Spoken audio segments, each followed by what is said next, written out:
আসসালামু আলাইকুম, কেমন আছেন সবাই? আবার নিয়ে হাজির হয়েছে আপনাদের মাঝে খুবই গুরুত্বপূর্ণ একটি ভিডিও নিয়ে। আর আজ আমি আপনাদের মাঝে কী ভিডিও শেয়ার করতে যাচ্ছি সেটি হয়তো আপনারা আমার টাইটেল এবং থাম্বনেল দেখে বুঝে গিয়েছেন। তো এখন যেহেতু বৃষ্টির সিজন, তো এই সময় কিন্তু নানা ধরনের পোকামাকড়ের উপদ্রব বেশি দেখা যায়। বিশেষ করে টিকটিকি, তেলাপোকা, মশা মাছি এগুলো তো সারা বছর থাকেই, তার সঙ্গে কিন্তু নতুন নতুন পোকারও উপদ্রব দেখা যায় এই মাসটাতে। আজ আমি আপনাদের মাঝে এমন একটি ভিডিও নিয়ে চলে এসেছি, এটি যদি আপনারা বাসায় ফলো করেন তাহলে যে কোনো ধরনের পোকামাকড়, টিকটিকি, আরশোলা, মশা মাছি যেটাই বলুন না কেন সেটি থেকে কিন্তু মুক্তি পেতে পারেন। আর সেটিও করতে পারেন ফেলে দেওয়া আদার খোসা দিয়ে। সামনে যেহেতু কোরবানির ঈদ, তো কম বেশি কিন্তু আমাদের সবার বাসায় আদাটা প্রয়োজন। তো আদাটা যখন আমরা ব্যবহার করব, ব্যবহার করার পর আদার যে খোসাটা আছে সেটি কিন্তু আমরা ফেলে দিব না। ফেলে দেওয়া এই আদার খোসা দিয়ে কিন্তু এই গুরুত্বপূর্ণ কাজটা আমরা করে নিতে পারবো। আদা যেহেতু খুবই উপকারী, আদার খোসাতেও কিন্তু প্রচুর পরিমাণে উপকারিতা রয়েছে, সেটি আমাদের শরীরের জন্য অনেক উপকার। আর তাছাড়া আদার যে ঝাঁঝালো গন্ধটা আছে সেটি কিন্তু কোনো পোকামাকড় সহ্য করতে পারে না। এই আদার খোসাটা পেস্ট করে নিতে হবে। পেস্ট করে এর মধ্যে আমি কিন্তু 2টি উপকরণ মিশিয়ে দিব। আর সেই 2টি উপকরণ কি সেটিও আপনারা ভিডিও পুরোপুরি দেখুন, তাহলে কিন্তু বুঝতে পারবেন। এই আদার খোসা পেস্ট করার পর এর সঙ্গে যদি 2টি উপকরণ মিশিয়ে ঘরের যেসব জায়গায় এসব পোকামাকড়ের উপদ্রব বেশি সেখানে যদি স্প্রে করা যায় তাহলে কিন্তু সকল পোকামাকড় উধাও হয়ে যাবে আর কিন্তু কখনো ফিরে আসবে না। তো এখানে দেখতে পাচ্ছেন আমি কিন্তু আদার যে খোসাটা ছিল সেটি কিন্তু পেস্ট করে নিয়েছি। আর এখানে আমি বলে দিচ্ছি, আমি কিন্তু শুধু শুধু পেস্ট করিনি। পেস্ট করলে যেহেতু আদার খোসার থেকে তেমন কোনো রস বের হয় না, খুবই কম পরিমাণে রস বের হয়, আর সেটা দিয়ে কিন্তু স্প্রে করা হয় না। তো আমি কিন্তু যখন এই আদার খোসাটা পেস্ট করে নিয়েছি, অর্থাৎ শিলনোড়ায় বেটে নিয়েছি, তখন কিন্তু কিছুটা পরিমাণে এটাতে পানি মিশিয়ে মিশিয়ে বেটে নিয়েছি। যতটা সম্ভব আমি কিন্তু মিহি করে বেটে নিয়েছি। আপনারা যখন বাসায় ট্রাই করবেন যতটা সম্ভব কিন্তু মিহি করে বেটে নেবেন। এরপরে আমি একটি ছাঁকনির সাহায্যে এই যে খোসাটা আছে এটি থেকে যে রসটা আছে সেটি কিন্তু আমি বের করে নিয়েছি। এখানে কিন্তু আমার বেশ কিছুটা পরিমাণে রস হয়ে গিয়েছে। আমার এই একবার স্প্রে করার জন্য এইটুকু পরিমাণের রসই কিন্তু যথেষ্ট।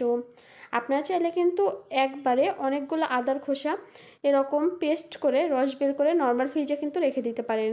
সেক্ষেত্রে কিন্তু বেশ কয়েকদিন ধরে আপনারা ব্যবহার করতে পারবেন। এরপরে যে উপাদানটি দিয়ে দিব সেটি হচ্ছে লেবু। লেবু কিন্তু আমাদের সবার বাসায় কম বেশি থাকে, তবে এখানে আপনারা লেবুর পরিবর্তে যে ভিনেগারটা আছে সেটা ব্যবহার করতে পারেন। তবে ভিনেগার যেহেতু সবার বাসায় থাকে না, সেই জন্য আমি এখানে লেবু দিয়ে দেখিয়ে দিয়েছি। আপনাদের বাসায় যদি ভিনেগার থাকে সেক্ষেত্রে কিন্তু অবশ্যই ভিনেগার দিয়ে দিতে পারেন। আর যদি আপনাদের বাসায় ভিনেগার না থাকে তাহলে কিন্তু একটি লেবুর এরকম 1/3 পরিমাণে কিন্তু দিয়ে নিলেই হয়ে যাবে। লেবুর রস আর তার সঙ্গে আদার খোসার রস দুটো একসঙ্গে মিশলে কিন্তু একটা গন্ধ সৃষ্টি হয়, আর পোকামাকড়রা কিন্তু এই গন্ধটা একদমই সহ্য করতে পারে না। এর সঙ্গে কিন্তু আরও একটি উপাদান মিশিয়ে নিতে হবে। এই 3টি উপাদান একসঙ্গে মিশিয়ে যদি যেখানে পোকামাকড়ের উপদ্রব বা তেলাপোকা, টিকটিকি, মশা মাছি যেগুলো স্থানটাতে বেশি আছে সেসব স্থানে যদি স্প্রে করে দেন তাহলে কিন্তু আপনাদের বাসায় কখনোই আর এইসব ধরনের পোকামাকড় আসবে না। এক কথা আপনাদের বাসা থেকে চিরতরে বিদায় নিয়ে নেবে। কিন্তু তাছাড়াও কিন্তু আর যে উই পোকা টোকাও থাকে সেগুলোও কিন্তু চলে যাবে, আর কিন্তু কোনোদিনও ফিরে আসবে না। তো চলুন দেখে নেওয়া যাক এর পরবর্তীতে আমি এর মধ্যে কী জিনিস ব্যবহার করেছি। তো এর পরবর্তীতে আমি এর মধ্যে যেটি নিয়ে নিয়েছি সেটি হচ্ছে স্যাভলন। আমি এখানে স্যাভলনটা নিয়ে নিয়েছি, আপনারা চাইলে কিন্তু এখানে ডেটলটা ব্যবহার করে নিতে পারেন। এখানে কিন্তু স্যাভলনের পরিমাণটা এই যে আদার যে রসটা আছে সেই রসের উপর নির্ভর করবে।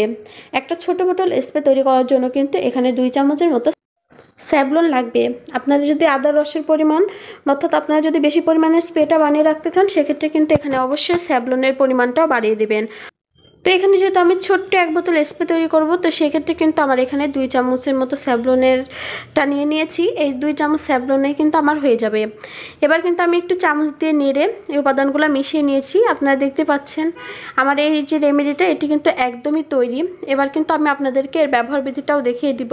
এর ব্যবহার বিধিটা কিন্তু খুবই সহজ, এটি কিন্তু আপনারা খুব সহজেই পারবেন। আর এই উপায়ে কিন্তু আপনারা খুব সহজে আপনাদের বাসা থেকে যে কোনো ধরনের পোকামাকড় দূর করে ফেলতে পারবেন। তো এই জন্য যেটি করতে হবে, আপনাদের এরকম একটা স্প্রে বোতল নিয়ে নিতে হবে।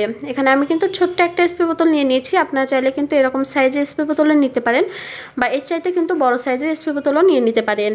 এই স্প্রে বোতলটা যদি আপনাদের বাসায় না থাকে তাহলে কিন্তু বাজারে গিয়ে 10 থেকে 15 টাকা বা 15 থেকে 20 টাকার মধ্যে কিন্তু আপনারা পেয়ে যাবেন। এই স্প্রে বোতলটার কিন্তু দাম খুবই কম। তো এবার যেটি করতে হবে, স্প্রে বোতলের যে মুখটা ছিল সেটি লাগিয়ে দিয়ে এবার আপনাদের বাসার যে স্থানটাতে এই যে উপদ্রবটা আছে, এসব তেলাপোকা বা টিকটিকি, মশা মাছি বা অন্য যে কোনো ধরনের উই পোকা হোক, বা এমনি লাইট দিলে এক ধরনের পোকা দেখা যায়, সেসব পোকাও যদি থেকে থাকে তাহলে কিন্তু তার উপরে বা তার আশেপাশে এই স্প্রেটা দিয়ে কিন্তু এভাবে স্প্রে করে নেবেন। আমি আপনাদেরকে দেখিয়ে দিচ্ছি। সেসব জায়গাগুলোতে যদি এভাবে স্প্রে করে নেন তাহলে কিন্তু সেসব পোকামাকড় আর ফিরে আসবে না। কারণ এর মধ্যে যে উপাদানগুলো ব্যবহার করা হয়েছে, এসব উপাদানের যে গন্ধটা আছে সেইগুলো কিন্তু এই যে পোকাগুলো আছে এগুলো কিন্তু একদমই সহ্য করতে পারে না। এই জন্য কিন্তু আপনার বাসা থেকে চিরতরে বিদায় নেবে, আর কোনো দিনও কিন্তু ভুলেও ফিরত আসবে না। এভাবে যদি আপনারা সপ্তাহে 1 থেকে 2 দিন এই কাজটি করেন তাহলে কিন্তু আপনাদের বাসায় কোনো দিনও এসব ধরনের পোকামাকড় ফিরে আসবে না। তবে এখানে আরেকটা কথা বলে দিচ্ছি, অবশ্যই কিন্তু বাসাটা একটু পরিষ্কার রাখতে হবে। বাসা পরিষ্কার রাখলে কিন্তু এসব পোকামাকড়ের উপদ্রব এমনিতেই অনেকটা কমে যাবে। তো আপনারা কিন্তু বাসায় অবশ্যই এই রেমেডিটি ব্যবহার করবেন, আর তার সঙ্গে কিন্তু সপ্তাহে 1 দিন হলেও যতটা সম্ভব আপনাদের বাসাটা কিন্তু পরিষ্কার রাখার চেষ্টা করবেন। তো আমার আজকের টিপসটি আপনাদের কাছে কেমন লেগেছে, আশা করছি সবার কাছে অনেক বেশি ভালো লেগেছে। যদি ভালো লেগে থাকে অবশ্যই কিন্তু আমার চ্যানেলের পাশে থাকবেন। তো আজকের ভিডিওটি কিন্তু এই পর্যন্তই। সবাই ভালো থাকবেন, সুস্থ থাকবেন। পরবর্তীতে আরও নতুন নতুন ভিডিও পেতে অবশ্যই আমার চ্যানেলের পাশে থাকবেন। আল্লাহ হাফেজ।